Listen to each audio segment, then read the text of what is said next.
Okay, let us start. We are going to look at Perigud Gimel, Posuk Yud Ches. This is actually a very short Ramban that I mentioned at Ovis Abonim on the Motzei Shabbos. So Jeremy will remember. Perigud Gimel, Posuk Yud Ches. Yeah. What? You? This Jeremy? You were there. No? Yeah. So the Ramban picks up on the word V'chamushim olu b'nei Yisrael. This is a very fascinating word because V'chamushim is there's a lot of debate what it means. Rashi has two pshatim. Either it means armed, mizuyonim, or it means 1/5, right? Echad mechamisha, 1/5, right? The Ramban says something a bit different. He says, Lo maki apel pi shahosiv Hashem esom derech hamidbar. Even though Hashem made him go by way of the desert, hayureim pen yovoy aleim plishtim. They were worried in case the Plishtim came and attacked them. Yoshvei ha'orim ha'kroves lahem, those who dwelled in the cities close to them.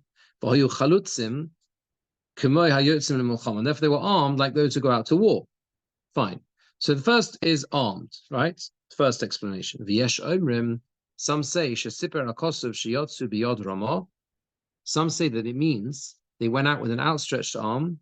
V'choshvu liyos ge'ulim. And they thought to be or to act as if they were redeemed. And they did not go like fleeing slaves. So this V'yesh Omer is really what I want to highlight here. It's very beautiful words the Ramban uses. That when it says they went out armed, what's the point? So the simple explanation is they needed to be armed because they were worried they might be attacked. But it's more than that. By being armed, what they were showing was they no longer acted like slaves. They went out with their heads held high. In other words, there was a shift in mindset. There was a shift in mentality, right? They thought, they went through this process, this mental process, that they were free people. That's a very significant idea. Do you understand? The Ramban is seeing that word armed, not just as if practically we need to be armed, but it's a different mindset. We're living a different life now. They were not like fleeing slaves. I think it's a very significant idea. If you look at Perigud Daled, Posuk Daled, Perigud Daled, Posuk Daled, the Ramban picks up on the fact that it says, V'chizakti slave Paro. Hashem says, I will harden Paro's heart, V'rodaf achareim, he will pursue them.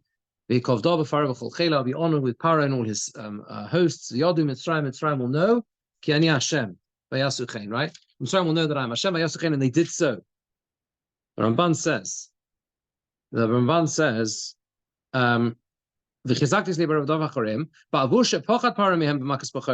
was afraid of them in Makas Bechoros, in the death of the firstborn. He asked, you should bless me too. And therefore it wasn't in his heart to pursue them, even if they would run away. Just that Moshe would do as he wished, right? As he wished. Because he basically was terrified. Therefore Hashem says, I will harden his heart, and that's why I'll pursue after you. But then, he says, the Ramban picks up on the fact, in the Posuk Yud Zayin, it says again, it says the next time, I will strengthen Paro's heart, right? It says again, they'll come after them. When they saw that the sea was split in front of the Bnei Yisrael, and they went in dry land in the sea. Ramban says, how is it possible that they should even think and consider to pursue them into the sea, to try and do something bad to them? There is nothing amongst all of the wonders, remarkable, like this wonder. It's the most astonishing thing that they went into the sea and they knew everything that had happened to them, all of the 10 makkos, and they go into the sea with the water there. What do you think is going to happen? What do you think is going to happen? You know what shigaon is? Meshuggah, right? Yeah. This was a craziness. Also, you've got 600 chariots. You've got 600,000 people. What are you going to do with them? Yeah. It's, a question whether there was more soldier, more army, whatever it is. But the fact is, it's a crazy thing. Aval sochal atzosom Hashem made their minds foolish. V'chizik es libom likonis bayam.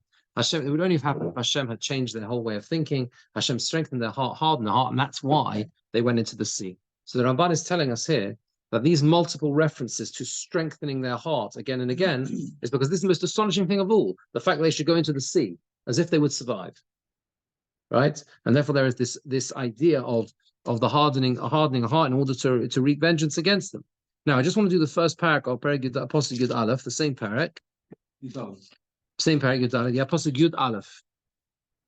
Apostle Yud Aleph, just the first paragraph. Vayomru el Moshe hamiblein koverim b'Mitzrayim lekachton el Musa b'Midbar mazos asisa lanu le'tzion Mitzrayim. What have you done to us to take us out of Mitzrayim? Right? Now, the Ramban picks up on a very fascinating thing. Again, it's one of these things that when you see it, it immediately hits you. Look at the previous pasuk. Like Yusuf and Israel saying, Mitzrayim are pursuing them. They're very afraid. So they cry out to Hashem.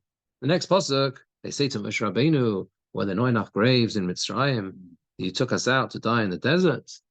Now, what's going on? Same people. They're crying out to Hashem to save them, and then they say to Moshe, "Maybe there wasn't enough graves in Mitzrayim." Like what? How can they have the same thing in their head, right? The same sentences. Do they believe or not believe? What is going on? Says the Ramban, Einenu nireh, it does not seem that the people who cry out to Hashem to save them, Yivatu b'Yeshua, they will reject. Literally means to kick, to reject. Asher also lahem, the salvation that He has done to them. V'yomer, and they will say, Ki tov lahem shalei tzilo. Right? That it would be better for them that they would not have been taken out. What? Listen, they're crying out to Hashem who saves them, right? For all the Yeshua and every salvation. And then they say, Ki tov lohem shalei tzilo, right? That would be better if we'd be back in Egypt. He says, you want to understand these psukim, you need to understand there were different groups. And it wasn't the same people. There were different parts of the Jewish people at that time. Some said this and some said that. The Torah talks about everything they did, but it wasn't the same people, he says. One group is standing there davening. They're crying out to Hashem. They have tremendous emunah, and they stand davening. But the other one, sadly, the other group are denying the prophecy of Moshe Rabbeinu. And they don't agree, they don't understand, they don't believe necessarily that the Yeshua will take place. And therefore they say it would have been better had they died in Egypt. And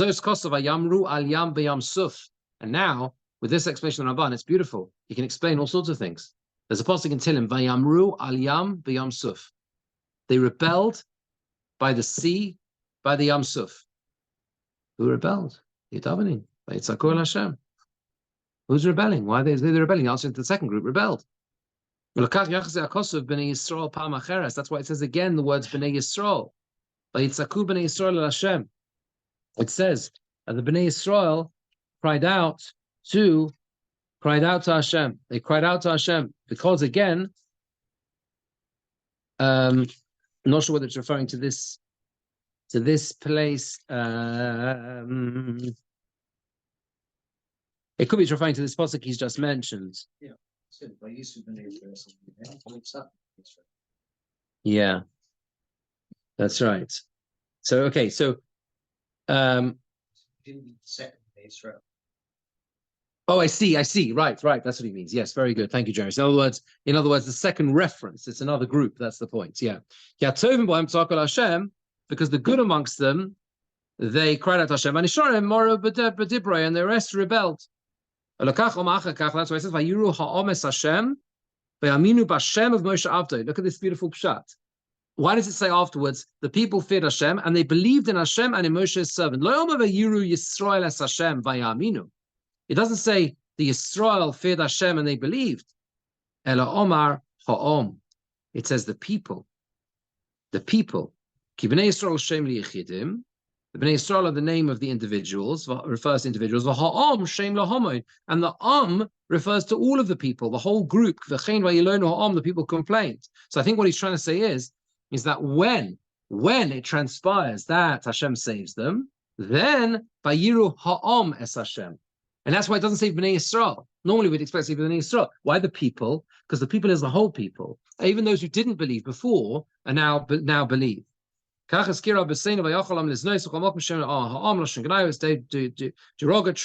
The word ha'om is derogatory.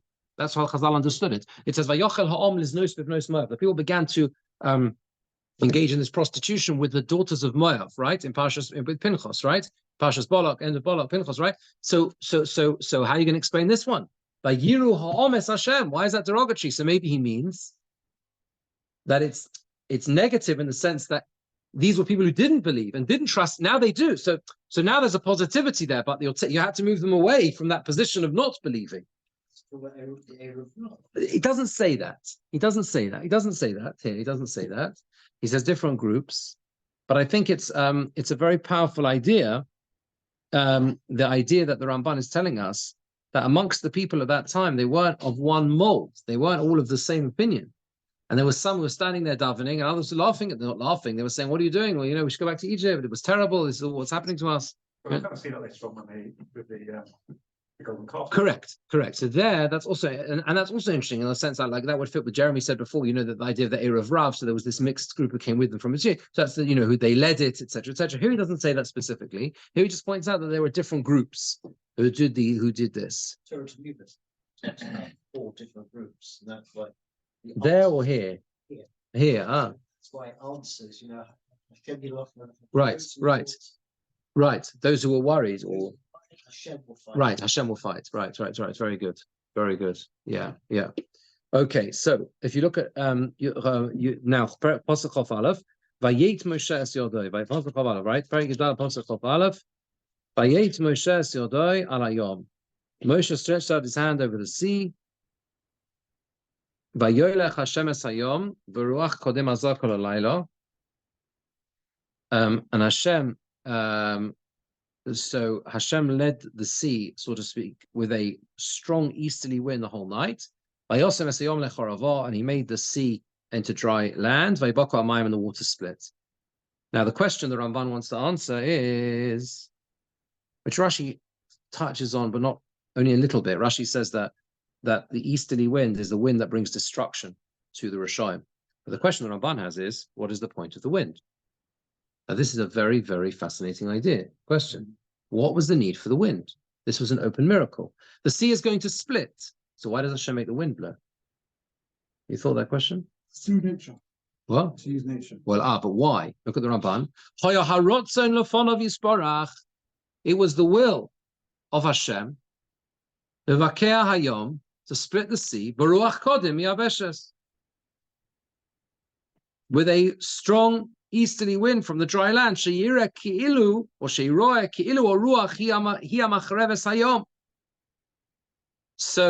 it should look like as if the wind made the sea dry land. As the Pasuk says,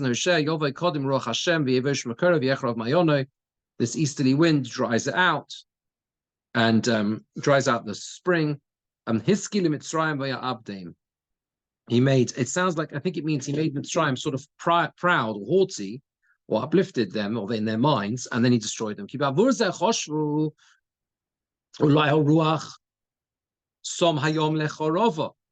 as a result, they said to themselves, well, maybe it's just the wind. Maybe the wind made the sea dry land. And it's not the hand of Hashem that did this for Yisrael. It's a chance. Very lucky. The Jews got lucky. Yeah, the wind did it. How can the wind split the sea into channels? They didn't bother thinking about that. And they rushed after them in tremendous desire to do evil to them. And this is what it means when it says, I will strengthen Paro's heart and they will come after them. He strengthened their heart to say, as it says in the Shira, they said, I will pursue my enemies, I will reach them in the sea, and no one will be able to save from my hand. And they did not remember now, what did they forget? They forgot that Hashem is in control, that Hashem is fighting Mitzrayim. There's so much in this Ramban, in terms of Hashgacha Pratis, in terms of Amunah, the way Hashem directs the world. Hashem, there always has to be Bechira. That is the message of the Ramban. Even at the time of Kriyas Yamsuf, there was correct opportunity to interpret it this way. Free choice, however extreme it is. Had they stopped and thought, hold on a second, this is crazy. How on earth can it possibly be that the wind will split the sea? Nevertheless, it's still a possibility. And it allows those who want to be seduced into the wrong way of thinking to go down that path. So it's a remarkable thing. You understand? This whole idea of the wind is to show that is to allow Mitzrayim an opportunity to forget that Hashem runs the show. Hashem nilcham lahem b'Mitzrayim, that Hashem would be fighting their cause, and therefore allow them to go down the wrong pathway, with the consequence of which, right, is that they end up destroying themselves. And that's an incredible lesson in how free choice works, Bechira. If Bechira doesn't exist, there's no point to humanity. If there's no free will, there's no point in existence. If you don't have a choice between good or bad, what's the point of living? What was that? You'd be an angel. Correct. Let me say, and if Hashem removes free choice, which is why the whole question over the hardening of Paro's heart, that's the whole question which we discussed, right? This idea of how does that work? The point is, if Hashem removes free choice, what's left? And even Paro has free choice. It has to be free choice. Everyone has a choice. Okay? At some level. How do you reconcile that with positive? If brothers, Yeah, that's the big question. So we're showing him discuss that, how that works, and whether because of his actions he made himself in a dark or deeper place. The way the Ramban seems to be learning here, it seems to be that he's not excluding him completely from free choice, right? There's still an element of free choice in some way. Maybe you see the chizakti eslei para, according to the Ramban, allows them to say, "I'm going to win," even though that's really irrational. You understand? But had there been no wind at all, there would be no choice. It would be obvious. Correct. They would not. They could do nothing. Yeah. That's right. Now look at the Oz Yoshe, the Ramban at Perek Tesvav Pasuk Aleph. The Ramban says now that famously, in the Farshim and Rashi is a great length about this. The difficulty in translating those words. Oz Yoshir Moshe. What's the difficulty? Yoshir is the future, right? It should have said Oz Shor Moshe, then Moshe sang, right? Oz Yoshir Moshe means Moshe will sing. And the Rashi understands. Well, let's see Ramban, because he brings Rashi. Oz Yoshir Moshe, Loshon Rabbeinu Shlomo, which is Ramban, which is Rashi. Kashirah Hanes, when he saw the miracle, Ola Belibo Shioshir Shira, it arose in his heart to sing a shira. V'chein osa, and so he did. Right? In other words, what the pasuk means is, and he brings other examples. V'chein oz yadaber Yeshua, then Yeshua will literally means will speak, but it means kashra nes omalo liboy. When he saw the nes, when he saw the miracle, his heart said to him to speak. V'chein osa, and so he did. V'yom eleni Yisrael, said in front of the eyes of Yisrael. V'chein shira sabe'er. Shepasul oz yoshi Yisrael. Pirish acharav ali be'er enulah. So the idea, according to Rashi, is that the word Yoshir can mean that something entered his heart. His heart said to him that he should sing. So I think that's the idea of the future. It's talking about the pre-existing thought that says, this is what you should do in the future. Oz Yoshir, that's the heart saying that, and then he does. Right? So that's I think how he's understanding the idea of the future tense. He brings a medrash as well. Rashi reads, well, let's just finish one second. We quote from Rashi. Yeah, and then the question is, what does it mean? Oz Yivne Shlomo, then Shlomo will build. This is referring to Bomber. When Shlomo wanted to build it seems to say that Shlomo Melech built an altar for idol worship, and that's the whole thing being led astray by his wives and everything else. And it doesn't mean Chachomim the Chazal explain that what it means is he wanted to, he sought to build, but didn't actually do so. Right?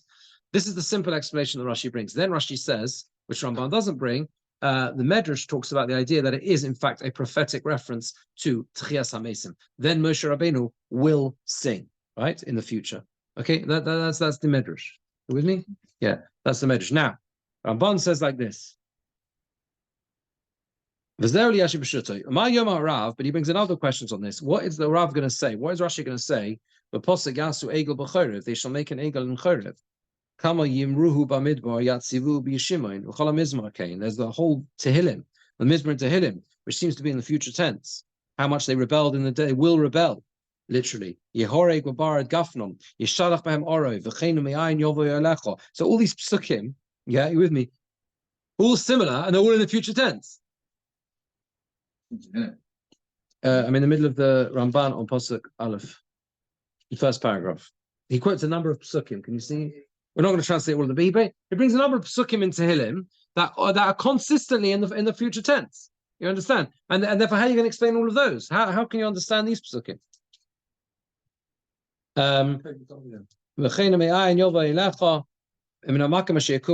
Okay, he brings another. Moshe will take all these things, right? That's not the present tense. He only took it once. He only took it once, the tense. So the Ramban explains like this, that the way of the Lashon is Loma Osid b'mokom ovar, to speak about the future, use the future tense in place of the past. In other words, he doesn't like it. Rashi's explanation seems to be that it is an idea that occurs it's a thought process that the person engages in, which I think he means that's how it engages in the future tense in that sense, right? But he says that a different explanation, that the simpler explanation in a way, that the way of the text is to say something, use the future tense instead of the past tense. And similarly, you find the reverse in many places. The reason is, the way people speak is that someone who is relating something, if